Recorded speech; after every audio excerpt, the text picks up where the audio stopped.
Last year I spent 6 months participating in what I was told was a psychological experiment. I found an ad in my local newspaper looking for imaginative people looking to make good money, and since it was the only ad that week that I was remotely qualified for, I gave them a call and we arranged an interview. They told me that all I would have to do is stay in a room, alone, with sensors attached to my head to read my brain activity, and while I was there I would visualize a double of myself. They called it my Tulpa. It seemed easy enough, and I agreed to do it as soon as they told me how much I would be paid, and the next day, I began. They brought me to a simple room and gave me a bed. Then they attached sensors to my head and hooked them into a black box on the table beside me. They taught me through the process of visualizing my double again, and explained that if I got bored or restless, instead of moving around, I should visualize my double moving around, or try to interact with him and so on. The idea was to keep him with me the entire time I was in the room. I had trouble with it the first few days. It was more controlled than any sort of daydream I'd done before. I'd imagine my double for a few minutes, then grow distracted. But by the 4th day, I could manage to keep him present for the entire 6 hours. They told me I was doing very well. The second week, they gave me a different room, with wall-mounted speakers. They told me they wanted to see if I could still keep the Tulpa with me in spite of distracting stimuli. The music was discordant, ugly, and unsettling, and made the process a little more difficult, but I managed nonetheless.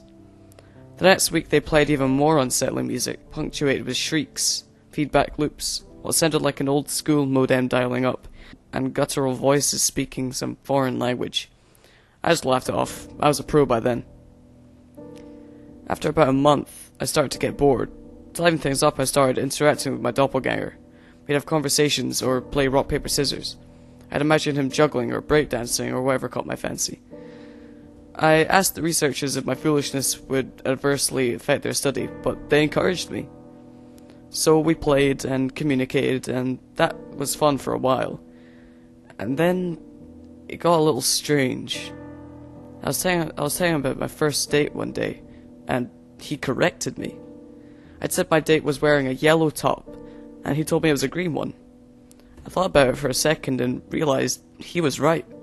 It creeped me out, and after my shift that day, I talked to the researchers about it. You're using the thought form to access your subconscious, they explained. You knew on some level that you were wrong, and subconsciously corrected yourself. Why being creepy was suddenly cool. I was talking to my subconscious. It took some practice, but I found that I would question my Tulpa and access all sorts of memories. I could make it quote whole pages of books I'd read once, years before, or things I was taught and immediately forgot in high school. It was awesome. That was around the time I started calling up my double outside of the research center. Not often at first, but I was so used to imagining him by now that it almost seemed odd not to see him. So whenever I was bored, I'd visualize my double. Eventually I started doing it almost all the time. It was amusing to take him along with me, like an invisible friend. I imagined him once when I was hanging out with friends, or visiting my mum. I even brought him along on a date once. I didn't need to speak aloud to him, so I was able to carry out conversations with him, and no one was the wiser. I knew that sounds strange, but it was fun. Not only was he a walking repository of everything I knew and everything I'd forgotten, he also seemed more in touch with me than I did at times. He had an uncanny grasp of the minutiae of body language that I didn't even realize I was picking up on. For example, I thought the date I brought him along on was going badly, but he pointed out that she was laughing a little too hard at my jokes, and leaning towards me as I spoke, and a bunch of other subtle clues I wasn't consciously picking up on. I listened, and let's just say that date went very well.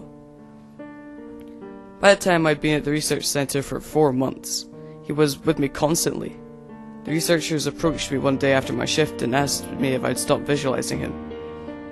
I denied it, and they seemed pleased. I silently asked my double if he knew what prompted that, but he just shrugged it off.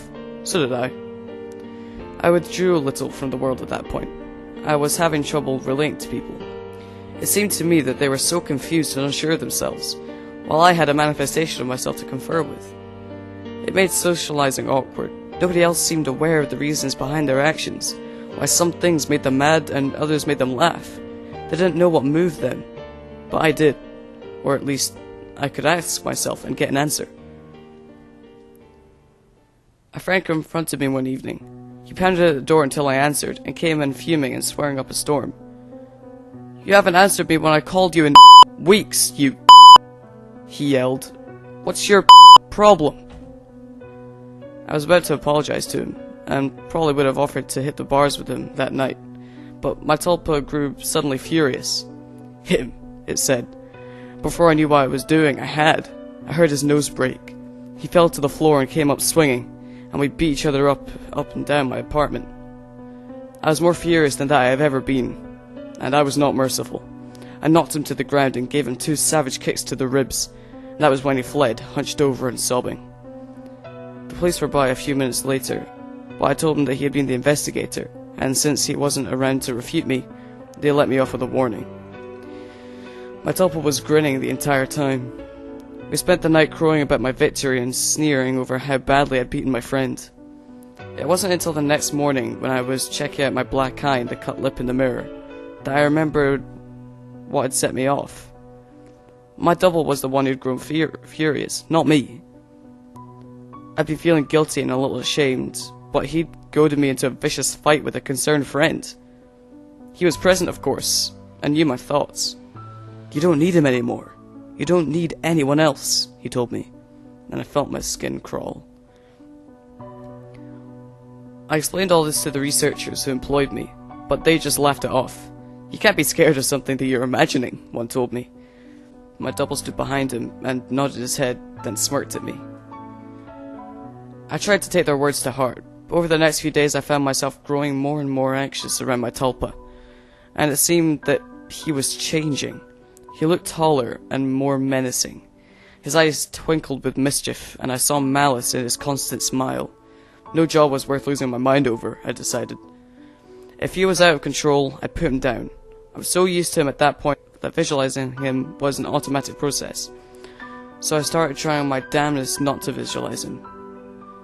It took a few days, but it started to work somewhat. I could get rid of him for hours at a time, but every time he came back, he seemed worse. His skin seemed ashen, his teeth more pointed. He hissed and gibbered and threatened and swore. The discordant music I'd been listening to for months seemed to accompany him everywhere. Even when I was at home, I'd relax and slip up, no longer concentrating on not seeing him, and there he'd be, and that howling noise with him. I was still visiting the research centre and spending my 6 months there. I needed the money, and I thought they weren't aware that I was now actively not visualizing my Tulpa. I was wrong.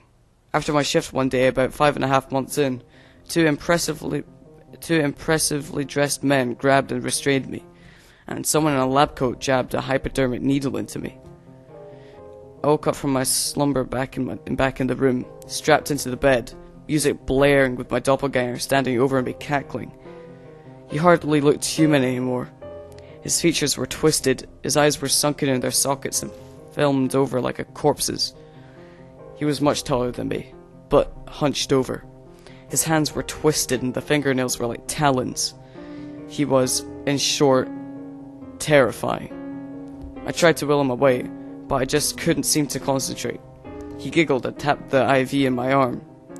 I thrashed in my restraints as best I could, but could hardly move at all. "They're pumping you full of good I think. How's the mind? All fuzzy?" He leaned closer and closer as he spoke. I gagged. His breath smelled like spoiled meat. I tried to focus, but couldn't banish him. The next few weeks were terrible. Every so often someone in a doctor's coat would come in and inject me with something, or force-feed me a pill. They kept me dizzy and unfocused, and sometimes left me hallucinating or delusional. My thought form was still present, constantly mocking. He interacted with, or perhaps caused, my delusions. I hallucinated that my mother was there, scolding me. And then he cut her throat and her blood showered me. It was so real that I could taste it. The doctors never spoke to me. I begged at times, screamed, hurled invectives, demanded answers. They never spoke to me. They may have talked to my Tulpa, my personal monster. I'm not sure. I was so doped and confused that it may have just been more delusion, but I remember them talking with him. I grew convinced that he was the real one, when I was the thought form. He encouraged that line of thought at times, mocked me at others. Another thing that I pray was a delusion. He could touch me. More than that, he could hurt me. He'd poke and prod at me if he felt I wasn't paying enough attention to him. Another time, he slashed my forearm with one of his talons. I still have a scar. Most days I can convince myself that I injured myself, and just hallucinated that he was responsible. Most days. Then one day, while he was telling me a story about how he was going to gut everyone I loved, starting with my sister, he paused. A querulous look crossed his face, and reached out and touched my head, like my mother used to when I was feverish. He stayed still for a long moment, and then smiled. "All thoughts are creative," he told me. Then he walked out the door. 3 hours later, I was given an injection and passed out. I awoke unrestrained. Shaking, I made my way to the door and found it unlocked. I walked out into the empty hallway and then ran.